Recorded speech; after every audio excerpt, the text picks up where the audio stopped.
Civil engineering use చేసుకున్న వాళ్ళందరూ success అయ్యారు కానీ సివిల్ ఇంజనీరింగ్ సక్సెస్ అవ్వలేదు. మ్యాజిక్ ఇక్కడ కాలేజీలో ఏమందంటే ఎప్పుడో డిజైన్ చేసిన బుక్స్ ఉంటాయి, ఆ సబ్జెక్టే చెప్తారు. అరే బయటికి వెళ్తే సిచ్యువేషన్ ఇది అని ఫస్ట్ ఆఫ్ ఆల్ ఎక్స్ప్లెయిన్ చేయట్లేదు. కాలేజీలో ఉన్న స్టూడెంట్స్ కి ఏం చెప్తారు ఇట్లాంటి సిచ్యువేషన్ లో? ఫస్ట్ థింగ్ సివిల్ ఇంజనీరింగ్ కి అప్డేటెడ్ ఫ్యాకల్టీ అయితే లేదు. అంటే మనం ఏమంటామంటే 60 years ఎక్స్పీరియన్స్ ఉన్న ఫ్యాకల్టీ ఉన్నారు, 30 years ఎక్స్పీరియన్స్ ఉన్న ఫ్యాకల్టీ ఉన్నారు అంటే అది అవుట్డేటెడ్ అనే విషయం అసలు వీళ్ళు క్యాచ్ చేయరు.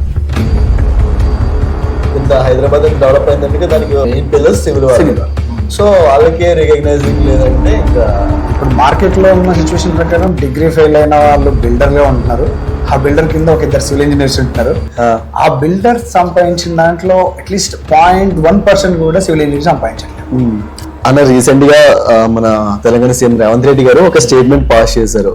అభివృద్ధి చెందే దేశానికి అత్యధికంగా అవసరమైంది సివిల్ ఇంజనీర్. కొన్ని కాలేజీలు అయితే కంప్లీట్ గా సివిల్ ఇంజనీరింగ్ క్లోజ్ చేసే ప్రయత్నం చేస్తున్నారు. ఆ ప్రతిపాదన నా ముందుకు వచ్చింది. నా సూచన ఏంటంటే civil, mechanical and electrical engineers ని మ్యాండేట్ గా మీ కాలేజీలలో నడపండి.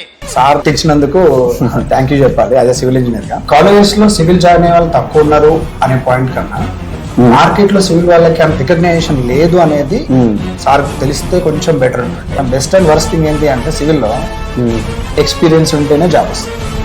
బీటెక్ నుంచి బయటకు రాగానే ఎక్స్పీరియన్స్ ఎక్కడి నుంచి వస్తుంది. సెల్ఫ్ ప్రమోషన్ అనేది లీస్ట్ ఎవరికి ఉంటుందంటే సివిల్ లో. కన్స్ట్రక్షన్ ఫీల్డ్ అంతా ఓకే, మరి ఇంటీరియర్ ఎట్లాంటి గ్రోత్ ఉంటుంది అన్న? ఇప్పుడు రన్నింగ్ భూమ్ లో ఉండైతే ఇంటీరియర్ అడ్వాన్స్ టెక్నాలజీస్ ఉన్నాయన్న ఇంటీరియర్ లో, అంటే లైక్ సాఫ్ట్వేర్స్ కానీ ఎంత టెక్నాలజీ ఉన్నా ఎండర్జీ ఒక హ్యూమన్ లేకుండా టెక్నాలజీ నడవాలి.